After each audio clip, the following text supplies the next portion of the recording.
भिंडी के पौधा में अधिक भिंडी कैसे फैलाएं, उत्पादन कैसे अधिक करें, पौधा को लंबी समय तक उत्पादन रखने की क्षमता को कैसे बढ़ाएं, फलन फूलन की या तेज कैसे करें, कौन कौन सा दवाइयाँ का इस्तेमाल करें, कौन सा खाद का इस्तेमाल करें, ये सारा जानकारी आप लोगों के साथ मैं आज शेयर करने जा रहा हूँ। तो हमारे वीडियो को आप लास्ट तक जरूर देखिएगा। तो दोस्तों, सबसे पहले चलिए हम रोपाई के क्रम में, जब हम भिंडी रोपाई करते हैं तो सबसे अधिक हम लोग क्या करते हैं किसान भाइयों ने, DAP, urea, potash, zinc, sulphate, इधर उधर वगैरह 9-17 खाद का अधिक इस्तेमाल करते हैं। उससे क्या होता है, हमारा जो है खाद किनने में पैसा अधिक खर्च हो जाता है, और वो खाद क्या कर देता है, हमारे मिट्टी को कड़ा कड़ा बना देता है। जब तक खादों का पावर है तब तक हमारा पौधा का जब उर्वरा शक्ति है, पौधा हमारा हरा भरा है, खाद को पावर खत्म हो गया, हमारा पौधा वहीं पर रुक गया, पीला पीला हो गया, पत्तियां पीला हो गई, पत्तियां मुड़ गई, कोकड़ीपन आ गई, यानी बहुत सारा बीमारियां आ जाएगा, उत्पादन हमें नहीं मिलेगा।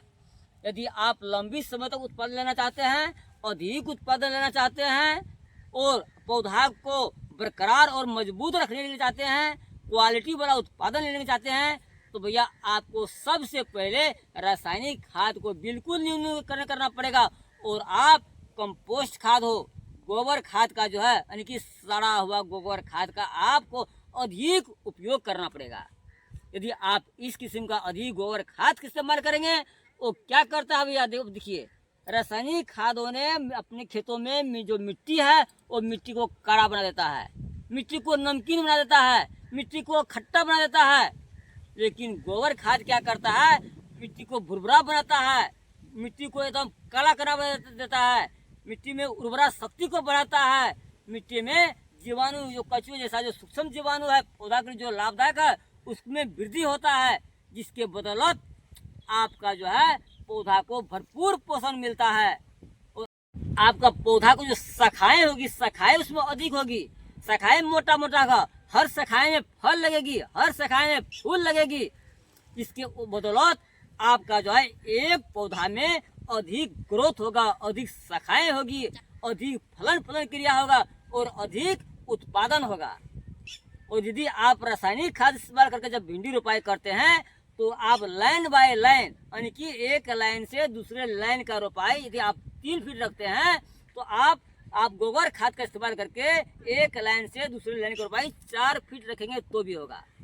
बीज रोपाई आप 10 से 12 इंच रखते हैं, वह बीज का रोपाई आप 18 से 20 इंच रखेंगे तो भी होगा, क्योंकि आपका जो पौधा जो भिंडी का होगा ये रासायनिक खाद को नहीं बल्कि आप गोबर खाद का इस्तेमाल करके जो आप रोपाई करेंगे, आपका भिंडी का पौधा को मोटा मोटा होगा, अधिक शाखाएं होगा, तो भैया आपका जो उत्पादन अधिक होगा। देखिए फायदा क्या है, रासायनिक खाद में लगने वाले पैसा को भी बचत है।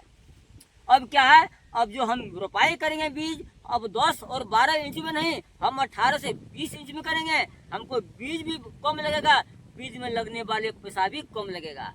उतना ही नहीं, हमारा पौधा लंबी समय तक उत्पादन देगी, हरा भरा रहेगी, बीमारियां नहीं लगेगी, क्योंकि हमारा पौधा में जो है भैया जो आपका रासायनिक खाद नहीं गोबर खाद यानी कि जैविक प्रविधि से जो आप खेती करेंगे, आपका पौधा में एंटीबायोटिक क्षमता अधिक होता है, यानी कि प्रतिरोधात्मक क्षमता बढ़ जाता है, आपका पौधा में किराई नहीं लगेगी। तो जब किराई नहीं लगेगी आपका उसमें दवाइयाँ देना नहीं पड़ेगा और कम देना पड़ेगा।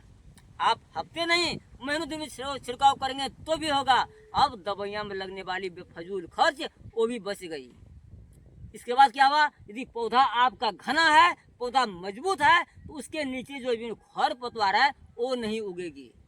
अब उसमें क्या हो गया भैया, खर पतवार नियंत्रण करने में लगने वाले पैसा वो भी बच गया। यानी कि हमें जो है खेती में खर्च को कम करना है।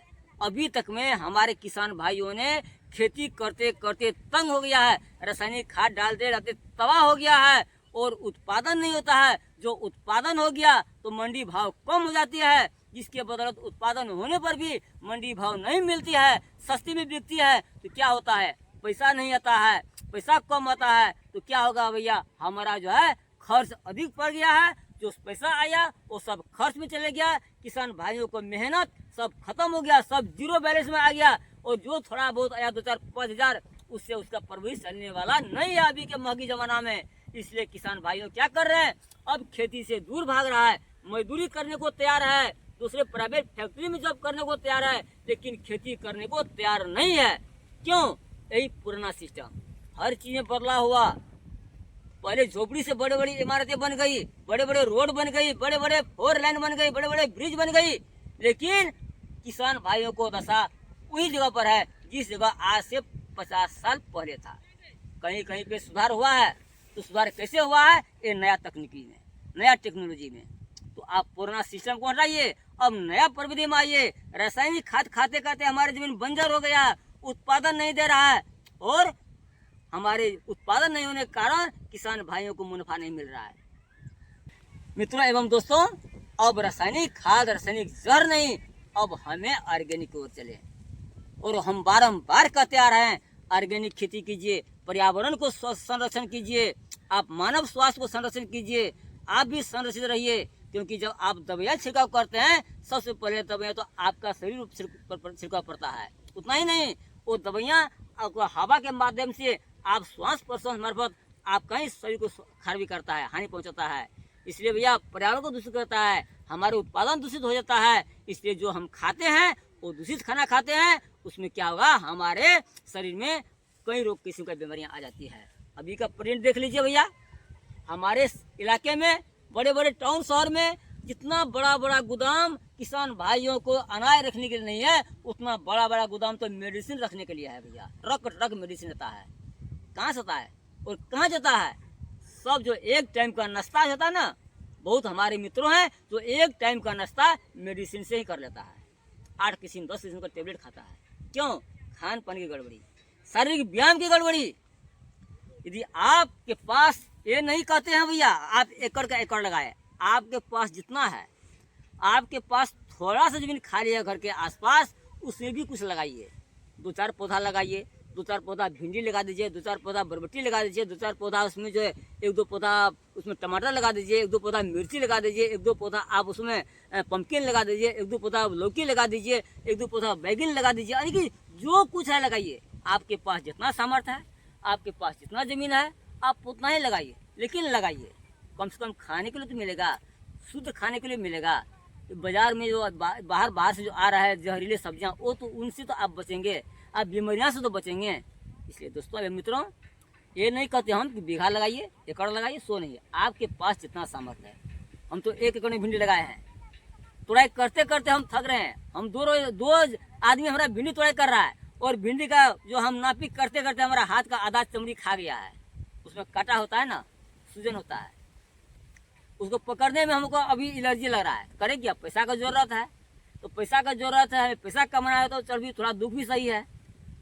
इसलिए दोस्तों, आप अब रासायनिक की ओर नहीं, अब ऑर्गेनिक ओर आइए। अब क्या करें? जब भिंडी में आपका कोकड़ी लग जाए, हो सके बीमारियां लगने वाली है क्योंकि पर्यावरण खराब है, तो उसमें क्या करना है, आप सबसे अच्छा दवाइयाँ है कोकड़ी के लिए आसाटॉप, जिसमें कि एसीफेट 50% आता है। तो आप एसीफेट 1 लीटर पानी में 2 ग्राम को लीजिए। फिर उससे न हो तो आप इमिडाक्लोपीड भी ले सकते हैं 1 लीटर पानी में आधा ml। इसके बाद आप विक्टर भी ले सकते हैं 1 लीटर पानी में आधा ml। ये सब दवाइयाँ जो है क्या करें, आप ये 3 दवाइयाँ में से कोई दवाई एक लीजिए, और आप उसे अच्छी तरह से पानी में घोल लीजिए और उसे छिड़काव कीजिए। इनसे क्या होगा भैया, आपका पत्तियाँ में, आपका जो पौधा, भिंडी के पौधा में जो कोकड़ी होगा वो छूट जाएगा, जो इल्लियाँ लगी होगी वो मर जाएगा। उसमें साइपरमेथ्रिन क्लोरोपाइरिफॉस का मिश्रण दे दीजिए, परफेक्ट हो या 505 हो, 1 लीटर पानी में 1.5 ml। ये सारा मिलाकर, यदि फंगस लगा हो तो आप फंगिसाइड को इस्तेमाल कर सकते हैं, बेबिस्टिन डाल दीजिए या सुपर स्टीन डाल दीजिए या टेगस्टिन डाल दीजिए 1 लीटर पानी में 2 ml करके। फिर ये सब मिलाकर छिड़काव कीजिए। फिर उसके बाद फलन फूलन क्रिया तेज करने के लिए आप धनजैम गोल्ड का इस्तेमाल करें, 1 लीटर पानी में 2 ml मिला दीजिए और अच्छी तरह से भिंडी पौधा में आप छिड़काव कर दीजिए। इससे क्या होगा, आपका पौधा को हरा भरा बनाएगा, आपका पौधा फलन भी हरा भरा होगा। ये पूर्ण ऑर्गेनिक है, समुद्री घास से बना हुआ है। तो दोस्तों, आपका फलन फूलन क्रिया को तेज करेगा, पौधा को मजबूत करेगा, पौधा को जो है ये रोगों बीमारियों से लड़ने की क्षमता बढ़ाएगा। आपका पौधा का पत्तियाँ चौड़ी चौड़ी होगी, आपका पौधा में अधिक शाखाएं होगी, आपका पौधा हरा भरा होगा और आपका पौधा लंबी समय तक उत्पादन देते रहेगा और गुच्छे गुच्छे में उत्पादन देगा। भैया आप खुशहाल हो जाएंगे, आप पूरा खुश हो जाएंगे। मंडी भाव कम मिलने पर भी हमें मुनाफा ही मुनाफा मिलेगा। और भिंडी खेती ऐसी खेती है, आप एक बार लगाएंगे, आप 3 से लेकर 4 महीना तो तुड़ाई कर सकते हैं। अरे किसी महीने हमें 10 रुपये किलो मिला, किसी महीने 5 रुपये किसी में मिला, किसी महीने हमें काट कर फेंकना ही पड़ा। भैया 2 महीना 4 महीना में 2 महीना हमें मंडी मिला, 2 महीना यदि हमें भाव मिल गया मार्केट में तो हम मालामाल हो जाएंगे। क्यों? लंबी समय तक उत्पादन देने वाली खेती है। तो आप कम खर्च में, कम पूंजी में, कम मेहनत में आप भिंडी खेती करके किसान भाइयों लाखों टका कमा सकते हैं। लेकिन आप टेक्नीशियन प्रोड्यूस करें, हमारे यूट्यूब चैनल में जुड़े रहे, हमारे लैब को देखें, हमारे वीडियो को देखें और हमारे तकनीक से खेती करें। यदि आपका कोई किसी को समस्या है तो हमें से